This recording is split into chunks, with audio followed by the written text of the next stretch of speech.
And there you go, the Rafaela as predicted by Wolf. Balik sa banning phase. Naghahanap pa rin ng gold lane ang side ng Team Liquid Philippines at XP lane. Ano kayang tatanggalin ang Team Falcons dito?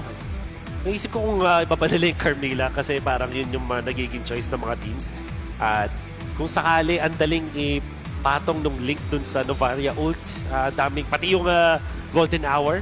Ang daling i-set up yung link coming out from the Carmilla eventually. So, baka yung nararamdaman dito ng Falcons is nag-wind up yung TL dun sa pagpili ng Carmilla. However, pag ginawa nila yon, puro magic na naman yung kanilang mga heroes. So, hindi ganun kadali na choice dito. So, they will ban the Terizla.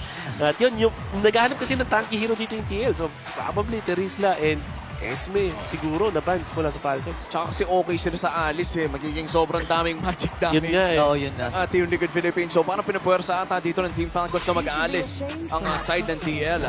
Pero kung naghahanap pa nga ng mid laner side ng Falcons, tatanggalin na ang Eudora. And ano pa bang mga magiging threat sa isang Novaria dito?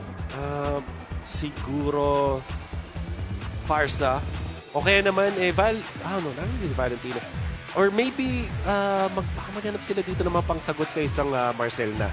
Parang yun yung mga magiging problema na nung Marcel. Parang, as it stands, wala masyado. Maybe Hilda na lang yun na titira. Or if they want to, they will ban the Beleric para at least hindi na rin makakuha yung Falcons ng isa pang makunat na hero na magiging sakit sa ulo nila. Pero hindi ba parang open pa rin ang Atlas kung sakali?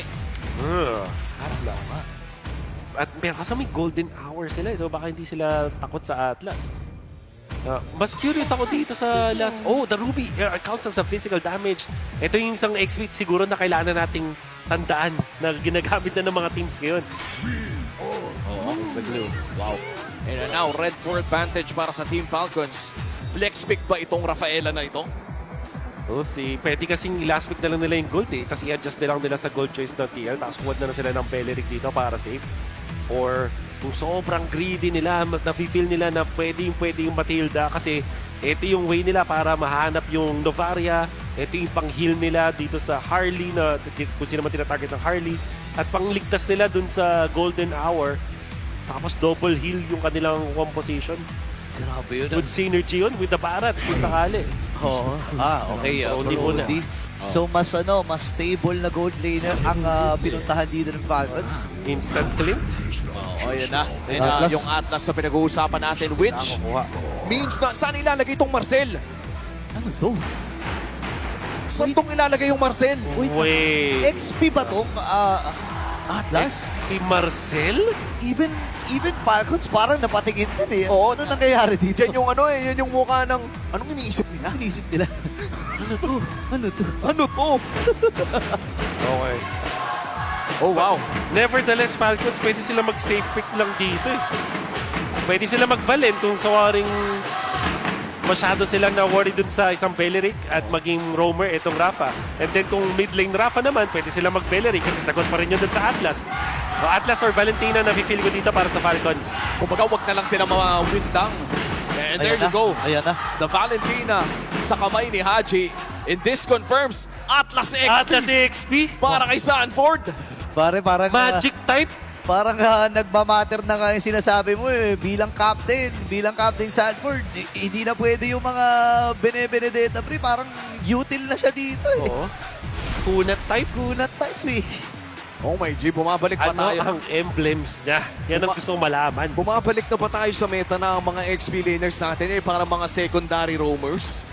Ganun na nga eh. Sana naman naka-concussive blast yan kasi Tonkasi. ayun, kailangan ng clear wave pare. Oo. Well, very interesting finale para sa ating Season 18 opener. And look at this, Sanford XP with his Atlas kontra sa isang Barats. This is the first time na makikita natin yan. And perhaps even the first ever dito sa MPLPH. Well, nasimula naman na ng mga Carmilla, why not? Diba? Kumuha tayo ng isa pa sa mga setter.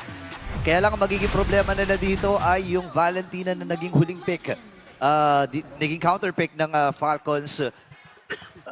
ano to, magiging challenge talaga to sa Falcon, sa Team Liquid Diamond. Mukhang may mga bago na naman tayo papraktisin sa mga XP lane natin dito. May Carmilang nadagdag, may Atlas pang nadagdag. At ito na yung emblem pare. Double boots plus passive. Yun. So medyo pang-respo siya. I wonder kung ano yung... okay, so nag-tank emblem siya. Nothing really surprising. At ito yung mga lanes din na masasabi mong wala ding mangyayari. Hindi naman talaga magkakapatayan tong dalawang to. Kahit pa siguro sumama, yung ba, makisaw-saw yung iba. Sobrang kunat nilang dalawa. Oo. Tsaka parang ano, no, yung pag nag-swimming na kasi yung pusit eh. Pag Oo. nag-perfect match na, parang madi-discourage ka rin na pasukin pa yung Atlas. Oo. Medyo tricky talaga yung naging choice dito ng Team Liquid. For sure, ito na yung mga nakikita at gumagana doon sa mga scrims, no? Nagbago na talaga, pare. Parang nagulat ako bigla. May mga Carmilla na, may ganito na si Sanford, no? Ibang klase talagang evolution ng MLBB meta sa ngayon. And looking at what's ever happening in the map right now, para bang nagkakapalitan lang talaga. Wala tayong nakikita na nagkakasubukan pa. And I feel like everybody's just waiting para maging level 4. Oo. Parang yun talaga yung tunay na spike dito. Doon na magkaroon ng mga explosions from both teams. However, Valentina pa rin to. Dalawa yung magandang ulti na pwedeng kopyahin dito ng Falcons. Golden Hour as well as the Atlas Ultimate. Tapos i-combo nila with their own damage output. That's a scary lineup. Scary 4-man, in fact, ng Falcons. Oo, nakakatakot pa dito. Napakarami ng pang-control mula dito sa Team Liquid Philippines. Ngayon, perfect match ay gagamitin. Level 4 naman na si Sanford dito. Any moment pwede niya gamitin kanyang ultimate. Pero mauunahan siya dito ni Sanford. Or I mean, ni Flap. Yeah. Pero doon yung Fatal Links. Habang si Flap ay makakatakas din naman. Fatal Links pabalik. Mula dito kay Haji. Habol pa dito ang Team Liquid. Pero iiwas muna nila. Kaya lang critical at kalahati itong si Carl. Mukhang bababa ang kanilang kakayahan dito na mag-contest.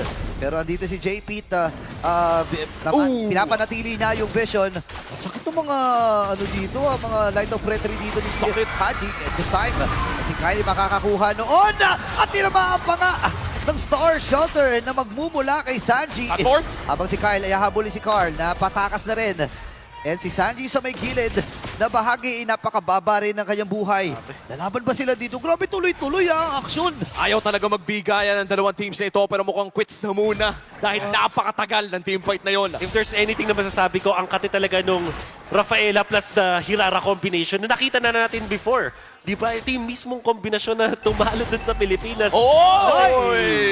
Super Marco survives. Kasi every time na magiging aggressive ka as the Hirara, katulad ng ginawa ni Kyle doon, nakabalik pa siya doon sa turtle para makaretry, nahila pa siya ni Ogwen at bigla pa siya nakalaban. Ganun talaga kakati yung kombinasyon. Tapos nakuha pa ni Super Marco, no, naagaw pa yung Gold Crab. Small wins para kay Super Marco habang binubuhay siya ngayon ni Ogwen with the heals. Pero mukhang may masamang balak ang DLPH dito. Oo nga, tatlong miyembro ang nakaantabay. Ngayon, gamit na rin kagad yung ultimate.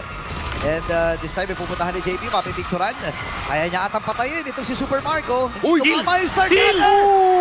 And yung kill mula kay Daddy Ogwen ang nagligtas dito kay Super Marco. Sila pa nabukulan doon. Mapapakamot ulo ka sa mga ganong kanipis na HP bar. Talaga, maintindihan mo bakit gagawin ni JP yung ganong klaseng play kasi may naka-abang naman eh. Siya na talaga yung magpapasa doon kay Sanji. Watapas na yun eh. Okay, si Kyle. Oh, the heal. Okay, ay dali yung heal para Grabe mailigtas. talaga. Hindi magmamatter yung deadly magic na nanggaling dito kay Carl. Ito yung kagandahan ng Raba, pare. Grabe yung Hirara Rafaela. Tsaka, Double counted. nabibingi na ata si Ogwen kakarinig yung clutch heal! Clutch heal! At saka na-discover namin kasi nila Midnight na nakaka-heal din pala yan kahit Nakalubog. nakalubog. So, napakarami mong dapat i-considera dito. Isipin mo yun, pare, lumulubog tapos nahihil mo, napakadaya. At sisimulan na nga ng Team Falcons ang pagong na ito. Ang uling pagong ay napunta sa kamay ng Team Falcons in a 50-50 retry battle. Pero mukhang si Sanford naghahanap na ng away. Okay, Fatal Links ay magagamit. Dalawang mahuhuli pero si Haji may sarili Fatal Links. Isa kanya mahuhuli. Sanji nakapatay. Pero mapipicturan yung dalawa. Apat pala yun kasi si Kyle kanila nga habulin. Napakababa na ng HP din ni Haji. Siya mapapatay din ni Sanji. Carlito ay tatakas na rin with the space escape. pero mabilisan lamang bubuhayin iyan. And, Wow. grabe yung nagiging action na to at nakabawi na by the way ang Team Liquid. At dahil dyan ay mukhang sa kanila mapupunta ang pagong na ito. 1-1 na ang ating turtle score. And that's going to be Carl Peasy securing that turtle. At mukhang equalize na po ang ating laro. Oh, can see through the replay. Sanford with the play. Flicker play. Makikita natin mula sa kanya. Actually, hindi nga ginamit yung Flicker? flicker. That's just the ultimate. At yung flicker play, magagaling to kay Haji. Kaso napasama pa sila. Flicker. Kasi biglang magkakasama na sila after the stolen Fatal Links. Eh nakita natin yung Golden Hour na nasulit naman ng TLPH. Afterwards, Sanji in combination with JP. Ito yung nakakatakot naman sa TL. Kung may imba na kombinasyon ng Falcons with this Hirara plus na Rafaela, mayroon din naman yung TLPH Golden Hour in combination with the Novaria Star Shatter. Ang katirin. Oo, nag-iinit na nga rin si Sanji dito eh. Currently 3-0 sa ating laro. At mukhang si Flap ang kanilang bibigyan. Stuns will land pero medyo may kakunatan. Uultihan na rin dito ni Carl TC. Hindi pala nila bibigyan to. Yun na, kinain at hindi rin mamamaximize pare yung Daytona's welcome kasi nasa malayo na rin si Super Marco. Astral Echo ay nagamit, pupuntahan si Ogwen. Tumama kalahati agad yung HP ni Super Marco. At pagtutulong-tulungan na nila dito si Master Ogwen. Apat na miyembro mula sa Team Liquid Philippines ang nagtulong doon para siya mapatay. And currently 4-0-1. Ang ganda ng pinapakitang laro ni Sanji so far. Oh, grabe yung lagkit na ipinapakita ng TLPH ito. Nasisimulan dito ni JP na meron siya ng framed moment. So, makakapag-set up ka talaga ng frigid breath mo if you are Sanford. Passive will proc definitely because of that. Tapos, yung makati at malagkit na damage output mula dito kay Sanji mula sa malayo pa na mahirap talagang sagutin if you're Falcons. All things considered, Falcons wala silang pang-dive para hanapin dito si Sanji.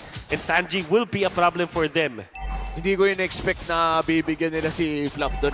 Oo nga eh. Kasi parang kapag tinitignan natin yung HP at mga items na mayroon dito si Flap na masisili po natin sa ating Infinix in-game equipment, ay para bang ang hirap bigyan. Ito yung tipong matatagalan talaga kayo para i-burst. At sa totoo lang, natagalan sila pero they had all the time that they needed. Tsaka if I'm not mistaken, puno rin yung big guy passive niya doon Diba? Puno yung stock. So, ganito ka-decisive ang Team Liquid Philippines. Ngayon si Flap ay kanilang makikita. Aray, Kumama opo. na naman yung Star Shooter na naman gagaling dito kay Sanji. Pero kasi meron namang heal si Ogwen. So pwede nilang tiisin yan ng panandalian kasi maya-maya ay may heal na naman na ibibigay itong si Ogwen sa kanila. Yun naman talaga yung maganda. No? If you're running a sustained lineup against a poke hero such as Sanji's Novaria, eh kahit pa paano may sagot talaga sila. Pero mukhang sisimulan at ipaparts na ng TLM na turtle na ito. Okay, si Flap ang humaharap. I-reset nila ng panandalian. Bibigyan na naman nila. Same tactics sa kanilang Nako! na iba to si Sanford dun sa likod. At makakapatay na isa ang Team Liquid Philippines. Kulang ng frontliner. Dito ang Falcons. Kaya bibigyan natin ni Ogwen. aray. Kailangan may si Ogwen dito kasi baka tamaan. Boom! Challenge Star Shatter. Buti nila meron. Oh, wow! Sakto din yung ultimate mula dito kay Ogwen. Ngayon mabibit-bit ba? Fatal Links ay magagamit. Wow! At kinounter din ang sarili. Fatal Links, ladies and gentlemen. Nakabawi din naman dalawa dito. Itong si Super Marco and JP. With another. Grabe yung palitan pare. Hindi pa kasi tapos to kasi meron na namang additional na meron sumama si Marco at nagumpay sila sa pagpatay kay Tagot. And it's now up to Sanji para makapag-contest ang Team Hello? Liquid Philippines sa Lord na ito. Habulin Mukhang siya. ahabulin siya ni Kyle. Hello? Sa dinami-dami ng dashes na yun. Wala. Nilipad pa sa Galaxy si Sanji. Ala, naku, abangan na ito. Oh, that's all! Oh my goodness! Lumubog si Kyle at para maiwasan lang yung Star Shatter. Pero teka lang si Kyle, delikado pa rin. Ay, di pa tapos ito Dito ulit welcome, may gagamitin. Pero Super Mario nakuha na, napicturan. Ang 5 miyembro. Oh, buhay pa siya. Daytona's welcome. And JP mamamatay. What a play! What a delayed Detona's welcome. Pinicturan muna bago kinain. Grabe to. Parang nasa restaurant lang. Yung pagkain mo, bibigturan mo muna, but Falcons are outplaying TLPH. So many times in that game, nagsimula si Super Marco and Haji forcing that ultimate mula doon kay Sanford. Bago yun, sabay ito namang si Kyle na nakahanap pa ng additional na kill, outplaying din. Etong si Sanji at nung sila JP naman ang nagtry na patayin doon si Kyle. Si Kyle lumapit sa kanyang mga kakampi. Ginamit yung lubog muli yung iframes with the Rafaela healing. Sabay pagbalik, 5 na sila. Up against TLPH, all of a sudden, Falcons have taken control of this game. At mga uulan po ng Rafaela sa mga rank games nyo ngayon matapos ang pinakaunang araw ng Season 18. Team Falcons utilizing the zero really nicely. Kasabayan na rin ng micro mechanics na nagmumula dito kay Kyle. Mukhang makakaisa pa sila ng Torre dito sa may bandang ibaba. Team Liquid Philippines now behind almost 2,000 gold against Team Falcons. Pare kanina palitan lang talaga itong gold lead na to. So far wala pa naman tayo dun sa 4K power spike ng ating mga team. So masasabi ko na taplahan pa rin itong mga magaganap mamaya.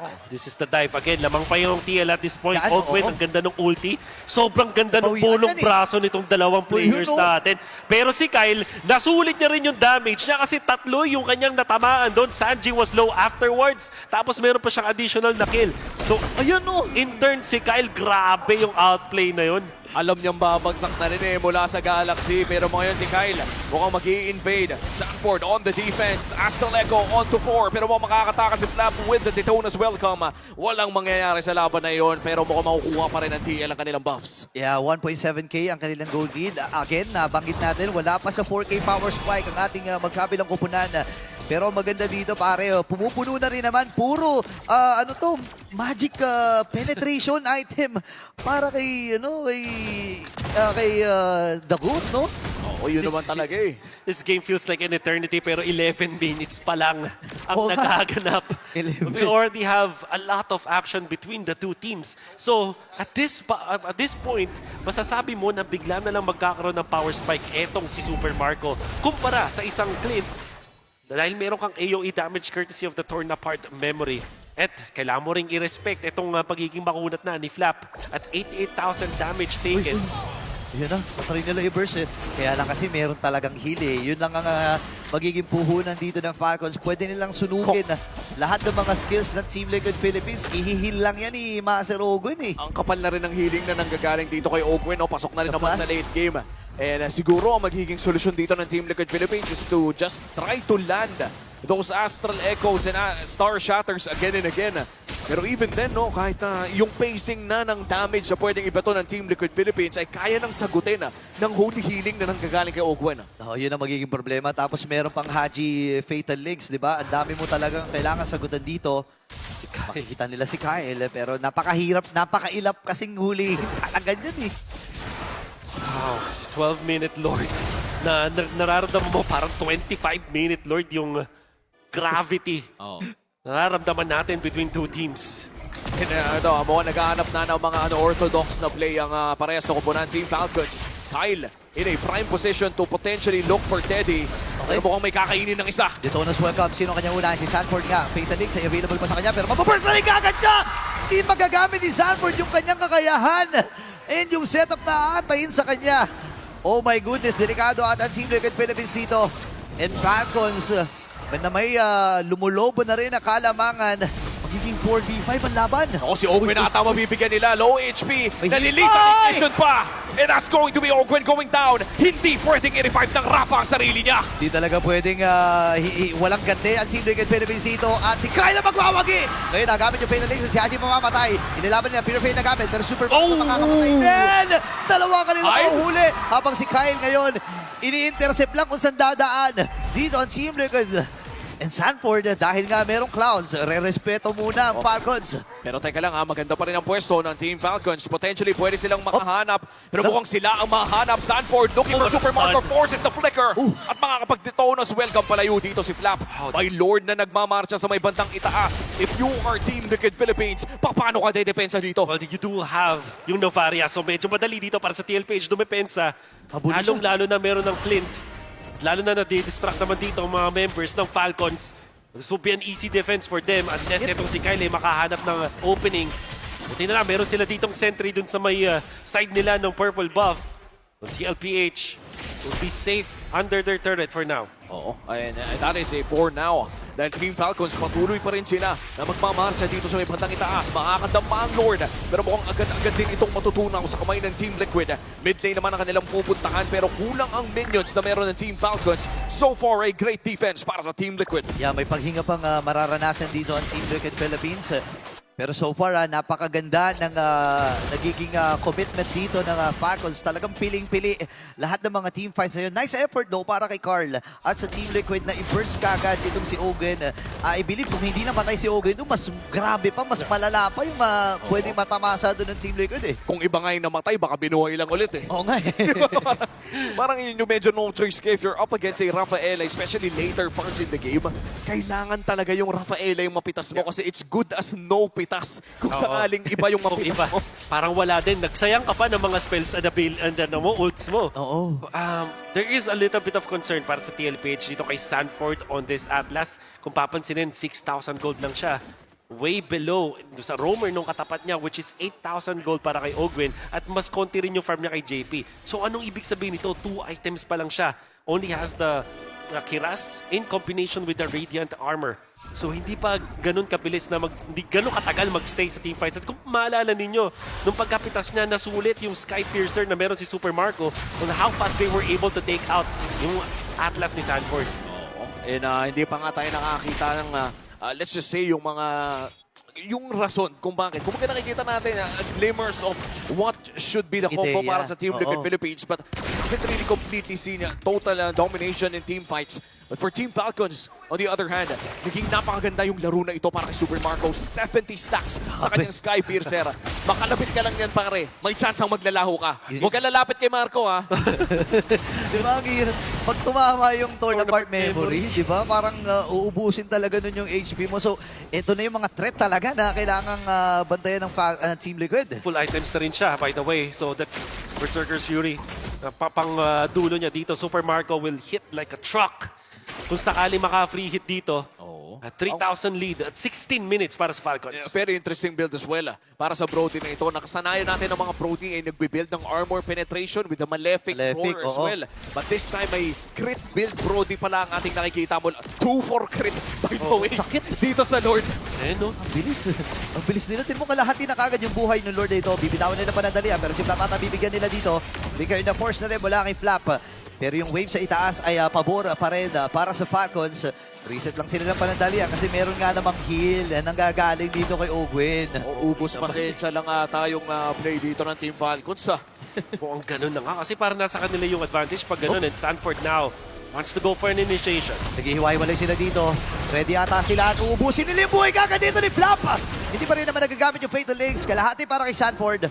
Pero bubuhayin lang kagad. Dito ay pinigilan yung pagbuhay. Pagkakataon natatok para kay Teddy. Pero si Haji ay hawak-hawak yung Fatal Legs.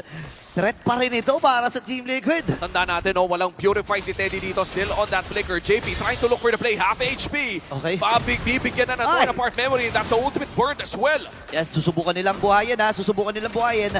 Magtatagumpay sila. Merong Flying Clouds. Makakasama kagad dito si Flap. At ipo-first na kagad nila. Soft reset na kanilang gagawin na si Haji ay mapapalalim.